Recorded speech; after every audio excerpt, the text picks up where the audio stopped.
Selamat datang rekan-rekan di channel ini, channelnya para tenaga honorer dan P3K.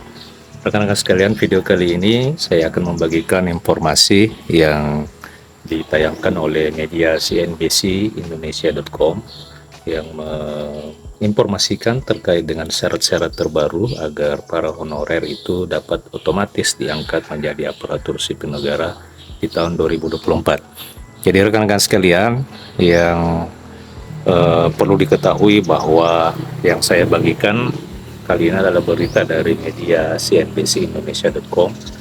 Jadi jika rekan-rekan menganggap ini berita hoax, saya pikir kita bisa mereview kembali media sebesar media CNBC Indonesia. Jadi media CNBC Indonesia tidak akan mungkin menayangkan berita yang diragukan kebenarannya. Oleh karena itu, silakan ditonton secara lengkap agar rekan-rekan sekalian bisa paham dan bisa menerima informasi secara utuh dan menyeluruh. Rekan-rekan para tenaga honorer, diketahui bersama bahwa saat ini pemerintah, dalam hal ini Kementerian Pendayagunaan Aparatur Negara bekerja sama dengan Badan Kepegawaian Negara, sudah melakukan validasi data sebanyak 3 juta tenaga honorer yang akan langsung diangkat menjadi aparatur sipil negara. Pelaksana tugas Asisten Deputi Manajemen Talenta dan Peningkatan Kapasitas Sumber Daya Manusia Aparatur Kementerian Pendayagunaan Aparatur Negara dan Reformasi Birokrasi Yudi Wicaksono telah menyebutkan bahwa pemerintah saat ini tengah memasuki tahap dan proses validasi data-data para tenaga honorer yang akan langsung diangkat menjadi aparatur sipil negara. Ia menyebutkan bahwa sekarang masih dalam tahap validasi dokumen. Setidaknya terdapat 3 juta tenaga non-ASN yang sedang divalidasi berdasarkan data yang masuk ke dalam pangkalan data atau database Badan Kepegawaian Negara. Itu yang dikatakan oleh Yudi dalam acara penataan manajemen aparatur sipil negara beberapa waktu yang lalu. Berdasarkan Undang-Undang Nomor 20 Tahun 2023 tentang aparatur sipil negara, yang menjadi pengganti dan revisi dari aturan terdahulu, yakni Undang-Undang Nomor 5 Tahun 2014, penyelesaian tenaga honorer atau non-ASN itu maksimal dilaksanakan hingga tenggat waktu pada tanggal 31 Desember tahun 2024. Dan setelahnya instansi pemerintah tidak lagi diperbolehkan untuk merekrut dan menerima tenaga honorer di dalam rangka mengisi jabatan-jabatan yang memang harus diisi oleh aparatur sipil negara. Dalam menangani tenaga honorer tersebut, Kementerian Pendayagunaan Aparatur Negara dan Reformasi Birokrasi tengah menggodok skema pengangkatan para tenaga honorer berdasarkan pemeringkatan kinerja sepanjang tahun ini.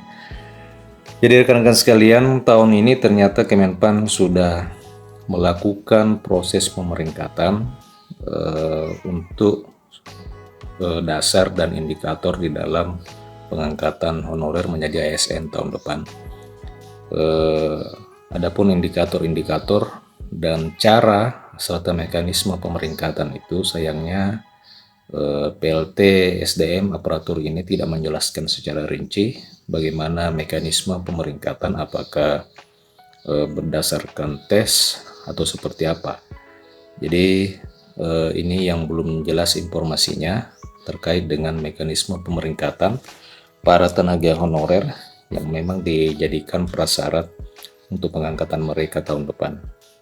Sehingga sesuai dengan apa yang dikatakan bahwa proses pengangkatan menjadi aparatur sipil negara itu tidak melalui proses seleksi dengan ambang batas nilai. Itu nanti yang bisa digunakan, ya ini model pemeringkatan bukan ambang batas nilai, itu yang sedang digodok. Ini kata Yudi yang menyebutkan bahwa proses pengangkatan itu melalui proses peringkat dan tidak menggunakan sistem passing grade atau ambang batas nilai. Jika data 3 juta tenaga honorer itu termasuk ke dalam bagian yang lolos validasi dokumen, maka selanjutnya akan dimasukkan namanya ke dalam platform khusus untuk dipantau kinerjanya. Jadi sekarang kita juga masih bingung bagaimana proses pemantauan kinerja, siapa yang melakukan, apa yang dilihat untuk melihat kinerja para tenaga honorer, serta bagaimana caranya. Ini pun belum bisa dijelaskan oleh karena memang pejabat ini belum menjelaskan terkait dengan mekanismenya. Nah, rekan-rekan sekalian, mudah-mudahan hal seperti ini nanti akan diatur lebih lanjut di dalam aturan turunan sebagai pelaksana teknis dari Undang-Undang Aparatur Sipil Negara yang mengatur terkait dengan proses penilaian kinerja bagi para tenaga honorer sebagai syarat untuk diangkat menjadi aparatur sipil negara. Ia pun melanjutkan bahwa bagi tenaga honorer yang namanya masuk ke dalam urutan puncak peringkat, maka nanti akan menjadi prioritas di dalam pengangkatan sebagai ASN pada tahun depan. Pengangkatan ini akan langsung menjadi pegawai pemerintah dengan perjanjian kerja. Jadi mereka-mereka ini akan diperingkatkan siapa yang terbaik, dan mereka harapannya nanti berkompetisi sesama mereka siapa yang akan terbaik tahun ini sehingga tahun depan bisa menjadi prioritas untuk diangkat menjadi P3K penuh waktu. Nah, rekan-rekan sekalian, mekanisme ini ternyata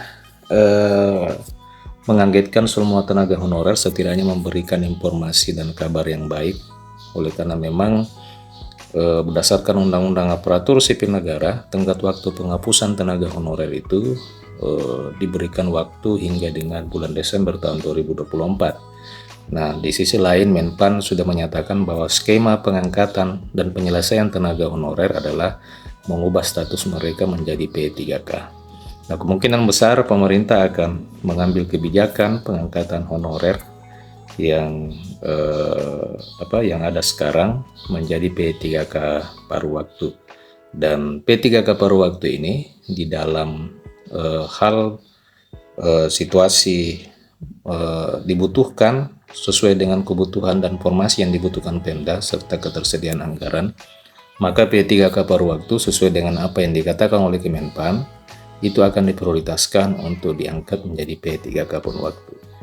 Jadi mekanismenya seperti itu berdasarkan apa yang kita dapat informasi selama ini, bahwa honorer ini dipersiapkan untuk pengangkatan P3K paruh waktu, lalu kemudian akan diprioritaskan di dalam pengangkatan P3K penuh waktu. Diketahui bersama bahwa saat ini juga pemerintah tengah mempercepat penyelesaian aturan turunan dari Undang-Undang Aparatur Sipil Negara Nomor 20 Tahun 2023. Aturan turunan ini sendiri ditargetkan akan selesai di dalam waktu kurang dari 6 bulan sejak pengesahan dilakukan. Aturan turunan ini, rekan-rekan sekalian, merupakan hal yang sangat penting, oleh karena memang di aturan ini atau peraturan pemerintah ini nanti akan diketahui secara teknis mekanisme dan tahapan yang akan dilakukan oleh pemerintah dalam menyelesaikan persoalan tenaga honorer. Menpan sendiri menyampaikan bahwa diundangkannya Undang-Undang ASN ini menjadi tonggak penting di dalam mewujudkan birokrasi berkelas dunia. Penerapan aturan ini akan dijalankan bersama dengan Kementerian Pendayagunaan Aparatur Negara dengan para instansi paguyuban. Jadi Undang-Undang ASN diharapkan juga menghasilkan kebijakan-kebijakan yang penting, termasuk di dalam isu strategis yang dibahas di dalam undang-undang ini, yaitu penataan tenaga non-ASN memiliki prioritas utama, kemudian pengembangan kompetensi, mobilitas talenta, digitalisasi manajemen ASN, serta penataan kelembagaan pengawasan dan sistem merit.